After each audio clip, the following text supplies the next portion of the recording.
जंगल में टूनी नाम की एक चिड़िया अपने पति अब्दुल कबूतर के साथ रहा करती थी। अब्दुल कबूतर एक गरीब किसान था। वह अपने खेत में सब्जियां उगाया करता था और उन सब्जियों को वह बाजार में जाकर बेचा करता था।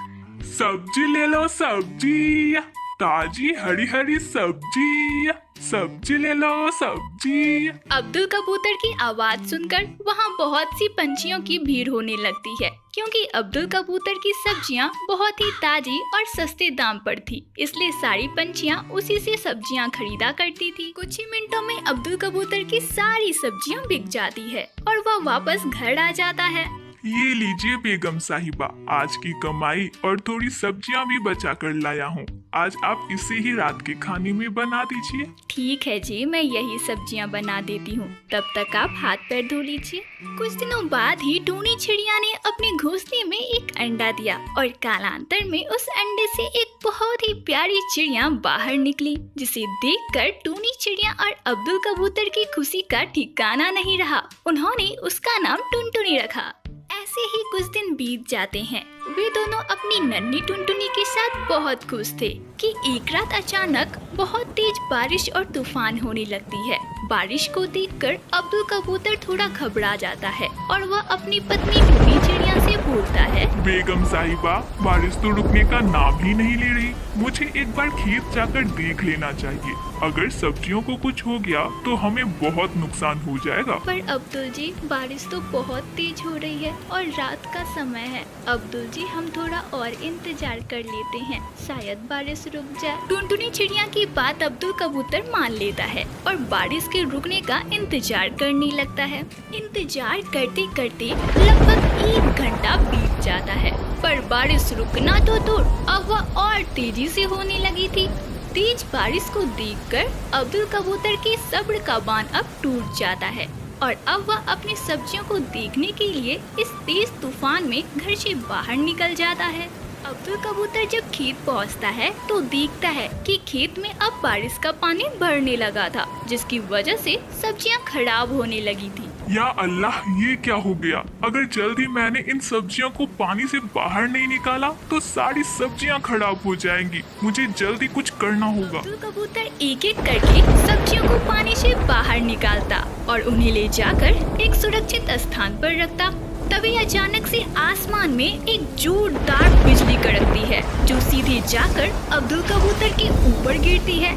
बिजली के झटके से अब्दुल कबूतर की वहीं मौत हो जाती है। जब बहुत देर बाद भी अब्दुल कबूतर वापस घर नहीं आता तो टूनी चिड़िया को उसकी चिंता होने लगती। बाहर कितनी तेज बारिश हो रही है और टुनटुनी के अब्बू कहाँ रह गए, अभी तक वापस क्यों नहीं आए हैं। देखते ही देखते सवेरा हो जाता है और अब बारिश भी थम गई थी। तभी टूनी चिड़िया का पड़ोसी कालो कौवा उसके घर आता है। टूनी दीदी, अरे टूनी दीदी, जल्दी बाहर आइए। कालू भाईजान, क्या हुआ? आप इतने परेशान क्यों हो? अरे टूनी दीदी, अब्दुल भाईजान नहीं रहे। बिजली गिरने की वजह से उनकी मौत हो गई दीदी। ये नहीं हो सकता। टूनी चिड़िया कालू कौवे के साथ खेत पर जाती है और अपने पति के लाश को देखकर फूट फूट कर रोने लग जाती है। अब्दुल जी, आप हमें छोड़कर नहीं जा सकते। अब्दुल जी, आ जाइए ना वापस। टुनटुनी, तेरे अब्बू। टुनटुनी चिड़िया अभी बहुत छोटी थी। वह अपनी माँ को एकटक देखे जा रही थी। उसे यह पता नहीं था कि उसके अब्बू उसे छोड़कर हमेशा के लिए जा चुके हैं और वापस कभी नहीं आएंगे। पति के गुजर जाने के बाद टूनी चिड़िया अब बहुत उदास रहा करती, पर अपनी छोटी सी बेटी टुनटुनी के लालन पालन के लिए उसे कुछ तो करना था। इसलिए उसने फिर से अपने खेत में सब्जियां उगाने का सोचा और अगले ही दिन वह अपने खेत पर गई। तभी अचानक से वहाँ सेठ कड़कनाथ कौवा उसके पास आया और उससे बोला, अरे तुम यहाँ क्या कर रही हो? सेठ जी, ये मेरा खेत है, मैं अपने खेत पर खेती करने आई हूँ सेठ जी। अरे चल भाग, बड़ी आई, तेरा खेत है। तेरे पति ने मुझसे कर्जा लिया था और बिना चुकाए ही चला गया। अब कैसे ये तेरा खेत है? उसने यह खेत मेरे नाम कर दी थी। चल भाग यहाँ से, अब ये मेरा खेत है। अरे सेठ जी, ऐसा मत करो, ले दे के तो बस मेरे पास यही खेत है और आप बोल रहे हो कि मैं यहाँ से चली जाऊँ। सेठ जी, उन्होंने तो मुझे इस बारे में कुछ भी नहीं बताया है सेठ जी। तुम यहाँ से भागती है कि मैं किसी को बुलाऊं तुझे यहाँ से मार कर भगाने के लिए? चल भाग यहाँ से। बेचारी टूनी चिड़िया रोते रोते घर वापस आ जाती है और अपनी नन्ही सी बेटी टुनटुनी को गले से लगाकर रोने लगती है। कुछ दिन ऐसे ही बीत जाते हैं। अब टोनी चिड़िया के घर का सारा राशन खत्म हो गया था और घर में अनाज का एक दाना तक नहीं था। मुझे अब कोई ना कोई काम ढूंढना ही होगा। अगर मैंने कोई काम नहीं ढूंढा तो मेरी बेटी भूख से मर जाएगी। टोनी चिड़िया अपनी बेटी टुनटुनी को लेकर काम की तलाश में निकल जाती है। 2-3 जगह पर पूछने पे भी उसे काम नहीं मिलता। कुछ दूर जाने पर उसे एक बहुत बड़ा घर दिखाई देता है। वह घर का दरवाजा ठकठकाती है। अंदर से सुंदरी नाम की एक कौवी निकलती है। अरे क्या बात है, कौन है तू और क्यों मेरा दरवाजा ठकठका रही है? क्या चाहिए तुझे? बहन, मेरी बच्ची सुबह से भूखी है। अगर तुम्हारे घर में कोई काम मिल जाता तो बहन, मैं तुम्हारे घर का सारा काम कर दूंगी। बस बदले में मुझे कुछ अनाज दे दिया करना।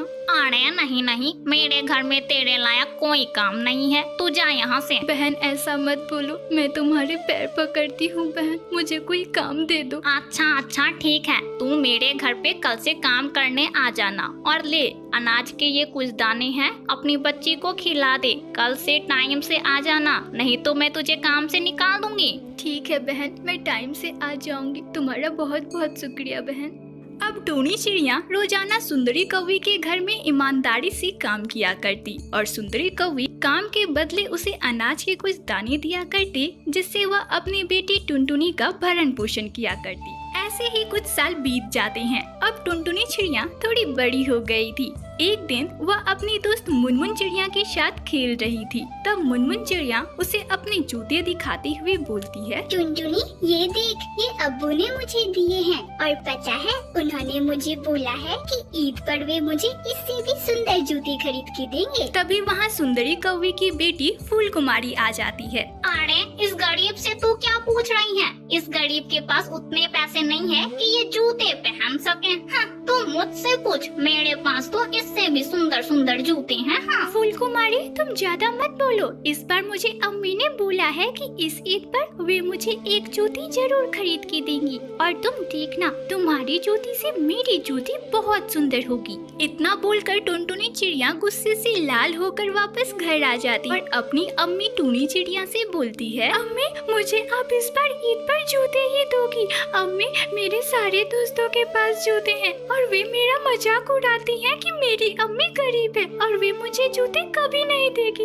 अम्मी, मुझे आप इस बार ईद पर जूते दोगी ना? अरे टुनटुनी बेटा, तो उन लोगों की बात क्यों सुनती है? मैं हूँ ना, मैंने बोला है ना तुझे कि मैं जूते दूंगी, तो इस बार मैं तुझे ईद पर जूते जरूर दूंगी बिटिया। टूनी चिड़िया ने अपनी बेटी टुनटुनी चिड़िया से जूती देने का वादा तो कर लिया, पर उसके पास उतने पैसे नहीं थे कि वह टूनी चिड़िया के लिए जूते खरीद सके। इसलिए वह अब बहुत परेशान रहा करती। एक दिन वह सुंदरी कौवी के पास जाती है और उससे बोलती है, सुंदरी बहन, मुझे कुछ पैसों की जरूरत थी, अगर आप मुझे कुछ पैसे दे देती। अरे अरे टूनी, क्यों नहीं, तू इतने सालों से मेरे यहाँ काम कर रही है। रुक, मैं अभी कुछ पैसे लेकर आई। सुंदरी कौवी कुछ पैसे लाकर टूनी चिड़िया को दे देती है। पैसे देखकर टूनी चिड़िया बहुत खुश होती है और उसके बाद वह अपनी बेटी टुनटुनी चिड़िया के लिए जूते लाने चली जाती है। भैया, ये जूते कितने के दिए? ये जूते ये 2000 के हैं। ठीक है भैया, ये लो पैसे और आप मुझे ये जूते दे दो। दुकानदार उसे जूते दे देता है। टूनी चिड़िया खुशी खुशी जूते लेकर वापस घर आने लगती है। तभी रास्ते में तेज तूफान के साथ बारिश होने लगती है।